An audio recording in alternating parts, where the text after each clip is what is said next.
இங்கே இனியா காலேஜுக்கு போனதுக்கு அப்புறமா தான் அவங்களுக்கு தெரிய வருது அந்த டான்ஸ் காம்படிஷனில் கலந்துக்கிறதுக்கு இனியா செலக்ட் ஆயிருக்காங்கன்னுட்டு. இதை கேள்விப்பட்ட உடனே இனியா ரொம்பவே சந்தோஷப்படுறாங்க. கண்டிப்பாக இந்த விஷயத்த வீட்டில் உள்ள எல்லாருக்கிட்டையும் சொன்னால் அம்மா, பாட்டி, அண்ணின்னு எல்லாரும் சந்தோஷப்படுவாங்க. ஏன்னா நான் படிப்புலேயும் நல்லா படிக்கணும், மற்ற இந்த மாதிரி காம்படிஷன்லேயும் கலந்துக்கிட்டு ஜெயிச்சா அம்மாவுக்கு தானே ரொம்ப பெருமையாக இருக்கும் அப்படின்னு நினைக்கிறாங்க. அங்கே இருக்கிற பிரின்சிபலும் இனியாவை கூப்பிட்டு, இனியா இதே மாதிரி நல்லா டான்ஸ் ப்ராக்டிஸ் பண்ணு, இந்த காம்படிஷனில் மட்டும் நீ ஜெயிச்சிட்டேன்னா நம்ம காலேஜுக்கே ரொம்ப பெருமையாக இருக்கும்னு சொல்கிறாங்க. அது மட்டும் இல்லாமல் இந்த டான்ஸ் காம்படிஷன் வெறும் ஒரு நாள் 2 நாளைக்கு நடக்கக்கூடியது கிடையாது. 2 மாதம் நீ படிப்பையும் கான்சென்ட்ரேட் பண்ணணும், இன்னொரு பக்கம் டான்ஸ்லேயும் நீ வந்து நல்லா ப்ராக்டிஸ் பண்ணி இதில் ஜெயிக்க முடியும்னா இதில் கலந்துக்கோ, அப்படி இல்லைன்னா இதில் நீ கலந்துக்காத இனியா அப்படின்னு சொல்கிறாங்க. அப்போ தான் இனியா யோசிக்கிறாங்க, படிப்புலையும் நம்ம நல்லா படிக்கணும், மற்ற இந்த மாதிரி டான்ஸ்லையும் கலந்துக்கிட்டால் தப்பு இல்லையே, அப்படி இருக்கும்போது 2 மாதம் தானே, அம்மா கிட்ட சொல்லி எப்படியாவது புரிய வச்சு இந்த காம்படிஷனில் கலந்துக்கணும், இத்தனை பேர் டான்ஸ் ஆடிருக்காங்க, நான் தானே செலக்ட் ஆகியிருக்கேன் அப்படின்னு சொல்லிட்டு இங்கே இனியாவும் அந்த காம்படிஷனில் கண்டிப்பாக கலந்துக்கணும் அப்படின்னு நினைக்கிறாங்க. இனியாவோட ஃப்ரெண்ட்ஸும், இனியா எங்களுக்கெல்லாம் கிடைக்காத ஒரு வாய்ப்பு உனக்கு கிடச்சிருக்கு, அதனால கரெக்டாக இதை நீ பயன்படுத்திக்கோ இனியா, காம்படிஷனில் ஜெயிச்சிட்டேன்னா உனக்கு ரொம்ப பெருமையாக இருக்கும், எங்களுக்கும் என் ஃப்ரெண்டு ஜெயிச்சிட்டான்னு சொல்லி பெருமையாக இருக்கும்ல அப்படின்னு சொல்ல இனியாவும் இதே சந்தோஷத்தோட வீட்டுக்கு கிளம்பி போகிறாங்க. வீட்டுக்கு போன இனியா, ஈஸ்வரி, பாக்கியா, ஜெனின்னு எல்லாரையுமே கூப்பிட்டு ஒரு விஷயத்த உங்ககிட்ட சொல்லணும், நான் ஒரு டான்ஸ் காம்படிஷனில் செலக்ட் ஆகியிருக்கேன், என் ஃப்ரெண்ட்ஸ் மற்ற நிறைய பேர் இதில் கலந்துக்கிட்டாங்க, ஆனால் என்ன தான் செலக்ட் பண்ணியிருக்காங்க தெரியுமா, அதனால் நான் கண்டிப்பாக மேற்கொண்டு காம்படிஷனில் கலந்துக்க போகிறேன், வெறும் 2 மாதம்தான், இந்த காம்படிஷனில் மட்டும் கலந்துக்கிட்டேன்னா எங்கள் காலேஜுக்கு வந்து நான் ரொம்பவே பேரும் புகழும் வாங்கி கொடுத்துருவேன் அப்படின்னு சொல்கிறாங்க. இதை கேட்ட பாக்கியாவும் பேரதிர்ச்சி அடைகிற மாதிரி, என்ன சொல்லிகிட்ருக்க, 2 மாதம் இந்த காம்படிஷனுக்காக நீ டான்ஸ் ப்ராக்டிஸ்லாம் பண்ணணுமா, அப்புறம் எப்படி படிப்ப, நீ படித்தா மட்டும் போதும், மீதி இதெல்லாம் தேவையே இல்லை இனியா, நான் சொல்கிறத மட்டும் கேளு, இங்கே காம்படிஷனில் கலந்துக்கணும்னா கண்டிப்பாக நீ வெளியில் போய் டான்ஸை நல்லபடியாக கற்றுக்கணும், அடிக்கடி நல்லா ப்ராக்டிஸ் பண்ணணும், அப்போ தான் இந்த காம்படிஷனில் நீ ஜெயிக்க முடியும்.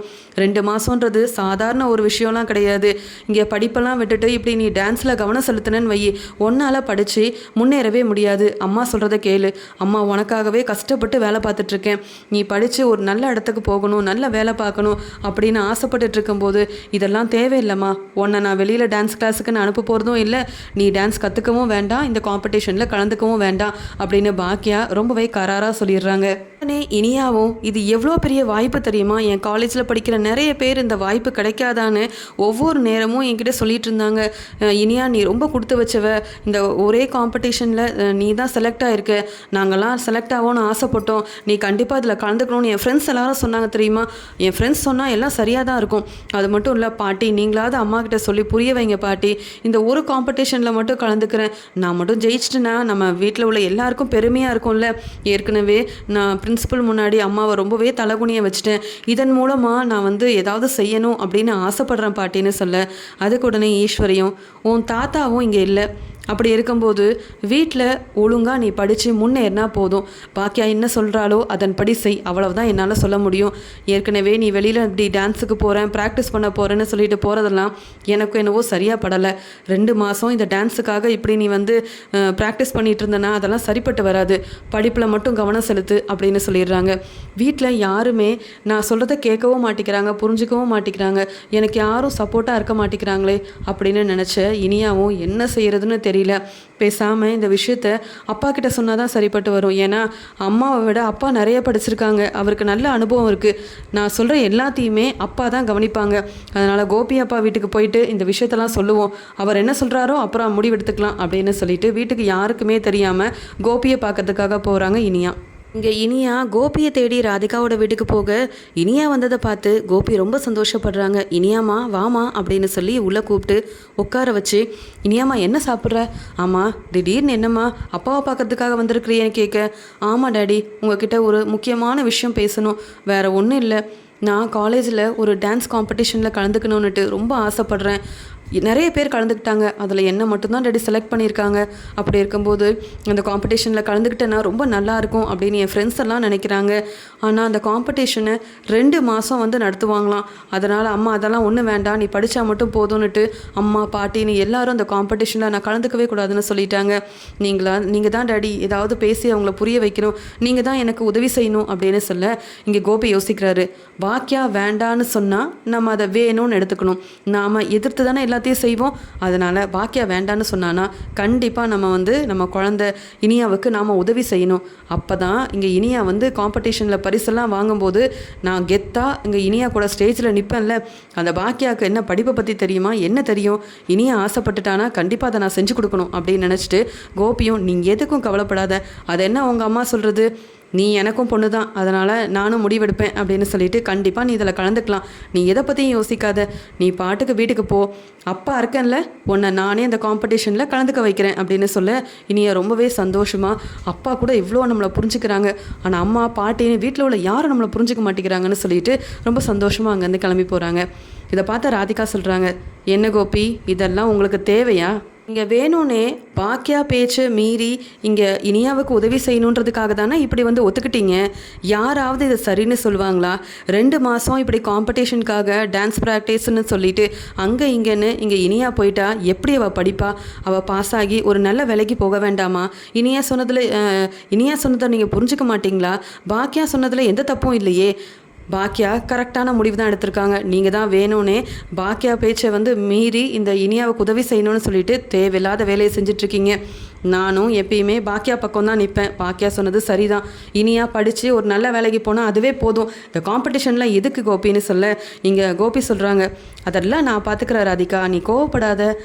இனியா வந்து ஆசைப்பட்டுட்டா, இனியா என்ன சொன்னாலும் அதை நான் செய்வேன்னு உனக்கு தெரியும்ல, நீ கோவமே படாத, மீதியை நான் பார்த்துக்கிறேன்னு சொல்லிட்டு இருக்காரு. இங்கே இன்னொரு பக்கம் ஏன் ரொம்ப சந்தோஷமாக வீட்டுக்கு போக உடனே இங்கே பாக்கியாவும், இனியா எங்கே போயிட்டு வர, உட்காந்து படிக்காமல் அங்கே இங்கேன்னு வேற போயிட்டு வந்துட்டுருக்க, ஆமாம் என்ன விஷயமா வெளியில் போனேன்னு கேட்க, அது ஒன்றும் இல்லை, நான் அப்பாவை பார்க்கறதுக்காக ராதிகா வீட்டுக்கு போயிட்டு வரேன், வேறு ஒன்றும் இல்லைன்னு சொல்கிறாங்க. உடனே இங்கே ஈஸ்வரி ரொம்பவே கோவமா, ஆமாம் நீ எதுக்கு அவனை பார்க்கறதுக்காக போனேன், நாங்கள் யாருமே கோபி வேண்டான்னு ஒதுக்கி வச்சுருக்கோம், அவன்கிட்ட நானே பேசுறதில்ல, அப்படி இருக்கும்போது நீ எதுக்கு அங்கே போனேன் அப்படின்னு கேட்குறாங்க. அதுக்கு உடனே இனியாவும், வேற என்ன செய்கிறது, நீங்கள் ரொம்ப சந்தோஷமாக இருக்கும்போது அப்பா கிட்ட பேசுகிறதும் நீங்கள் பேசக்கூடாதுன்னு சொன்னப்போ எங்கள் அப்பா கிட்ட நான் பேசக்கூடாதா? ஏன் எனக்கு எங்கள் அப்பா கிட்ட பேசக்கூட உரிமை இல்லையா? காம்படிஷனில் கலந்துக்கிட்டான்னுட்டு உங்கள் எல்லார்கிட்டையும் கேட்டேன், அதெல்லாம் ஒன்று வேண்டான்னு நீங்கள் சொல்லிட்டீங்க. ஆனால் என் அப்பா என்ன தெரியுமா சொன்னாங்க, நீ காம்படிஷனில் கலந்துக்கணும், நீ கண்டிப்பாக ஜெயிப்ப, உனக்கு உறுதுணையாக நான் இருப்பேன்னு எனக்கு சப்போர்ட்டாக நிற்கிறாங்க. அதனால தான் இந்த விஷயத்த அப்பா கிட்ட சொல்லிட்டு வந்தேன். யாரும் எனக்கு உதவி செய்ய வேண்டாம், எனக்கு என் அப்பா இருக்காங்க அப்படின்னு சொல்லிடுறாங்க. இப்படி இனியா பேசுவாங்கன்னு எதிர்பார்க்காத ஈஸ்வரியாக இருக்கட்டும், பாக்கியான்னு எல்லாருமே ரொம்ப அதிர்ச்சியில் இருக்காங்க, பேரதிர்ச்சி அடைகிறாங்க. இதை பார்த்த இனியாவும், ஆமாம் பாட்டி, நீங்கள் அப்பா கிட்ட பேசும்போது நாங்களும் பேசணும், நீங்கள் அப்பா கிட்ட கோவப்பட்டுட்டு பேசலைன்னா நாங்களும் பேசக்கூடாதா? என்ன பாட்டி இப்படியெல்லாம் பேசுகிறீங்க அப்படின்னு இங்கே பாக்கியாவும் மட்டும் இல்லாமல் ஈஸ்வரியவும் நிற்க வச்சு எதிர்த்து பேசிகிட்டு இருக்காங்க இனியா. இனியா பேசுகிற பேச்சு தாங்க முடியாமல் இங்கே அழுக ஆரம்பிக்கிறாங்க ஈஸ்வரி. இங்கே உடனே பாக்கியாவும், இனியா வாயை மூடு, என்ன பேசிகிட்டு இருக்க, பெரியவங்கன்ற மதிப்பும் மரியாதையும் கொடுக்காம இப்படியா பேசுவேன், நாங்கள் என்ன சொல்கிறோமோ அதை நீ செய்ய மாட்டேன், உன் இஷ்டத்துக்கு தானே எல்லாத்தையும் செய்யணும்னு நினைக்கிறேன், ஏற்கனவே அப்படி செஞ்சு எங்களெல்லாம் அவமானப்படுத்தினது போதாதா, மறுபடியும் இப்படி தான் செஞ்சிட்ருப்பியா இனியா அப்படின்னு சொல்ல, ஆமாம்மா எனக்கு அப்பா தான் முக்கியம், நான் என்ன செஞ்சாலும் அப்பா மட்டும்தான் எனக்கு உதவி செய்கிறாரு, எதுக்கு எடுத்தாலும் நீங்கள் எதையாவது சொல்லி காமிச்சு அது வேண்டாம் இது வேண்டான்னு சொல்கிறீங்க, ஏம்மா அந்த காம்படிஷனில் கலந்துக்கிட்டா தான் என்ன, நீங்கள் எனக்கு உதவி செய்யலைனாலும் பரவாயில்ல, அப்பா எல்லாத்துக்குமே எனக்கு உதவி செய்கிறேன்னு சொல்லியிருக்காங்கம்மா அப்படின்னு சொல்லவும் இங்கே பாக்கியா ரொம்ப கோவத்தில் இனியாவை பலார்னு வைக்கிறாங்க.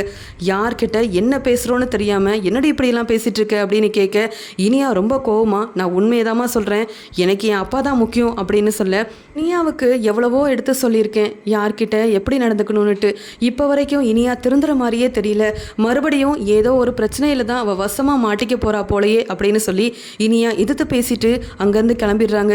ஆனால் இதெல்லாம் பார்த்துட்டு தாங்க முடியாத ஈஸ்வரியும் பாக்கியாவும் கண்கலங்கி போய் நிற்கிறாங்க.